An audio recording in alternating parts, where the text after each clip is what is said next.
You want to learn the way to win, but never to accept the way to lose. To accept defeat, to learn to die is to be liberated from it. So when tomorrow comes, you must free your ambitious mind and learn the art of dying. Let me give you the best of ancient script. Here's what it says. Whatever your hands find to do, do it with all your might, do it with all your strength, and do it with all your power. What a good philosophy. Some people can't handle your success. They'll make remarks trying to bait you into conflict, trying to get you upset. Here's the key. Don't get involved in battles that are not between you and your destiny. Most of the conflict we engage in is a distraction. Your job is not to change people's mind about you. Your job is to run your race and not worry about the critics and the naysayers. Can't keep doing what you're doing and get more. You have to do something different. If what you're doing now was enough to get you what you want that you don't have, you'd already have it. Oftentimes, if it doesn't go our way, we don't see it as a blessing. If something happens, an experience, if it doesn't go the way we want it to go, oftentimes we don't consider that to be a blessing. But some of the greatest blessings in our lives are things that didn't turn out or work out the way that we wanted it to. Yin and Yang shows you light and dark. Here's the thing with success. Every time there's success, you have to be prepared for the darkness. So anytime something happens good to you, you have to sort of now look out for what's going to anchor that, because you can't have sunshine without darkness. You cannot invent and pioneer if you cannot accept failure. To invent, you need to experiment. And if you know in advance that it's going to work, it is not an experiment.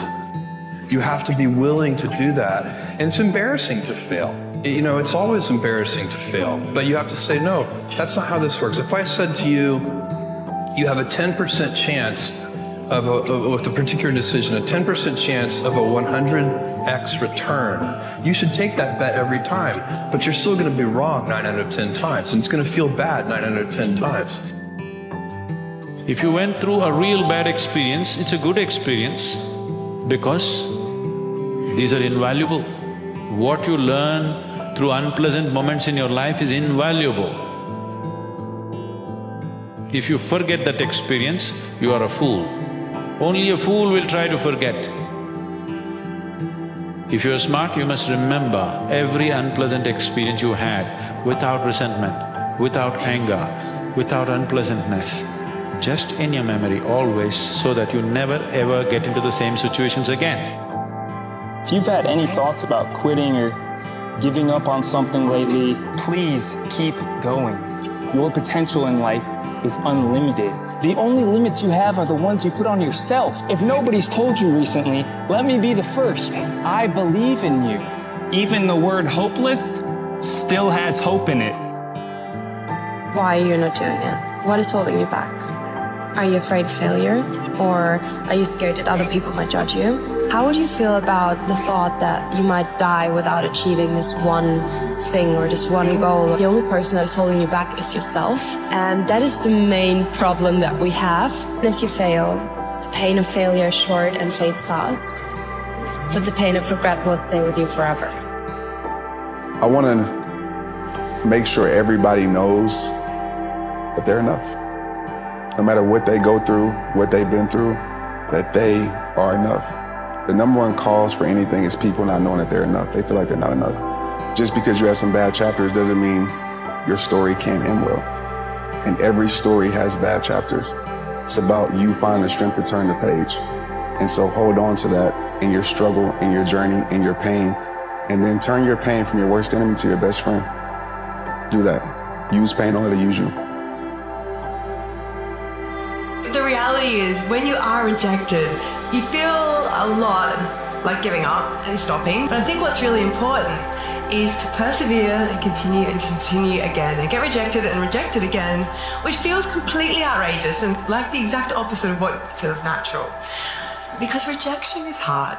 And trying again and being told that something isn't working, that you don't have whatever it is that you need, it doesn't really feel like you should try and try again. But what I want to do today is to show that rejection and perseverance are two very critical ingredients to succeed at literally any goal that you put your mind to.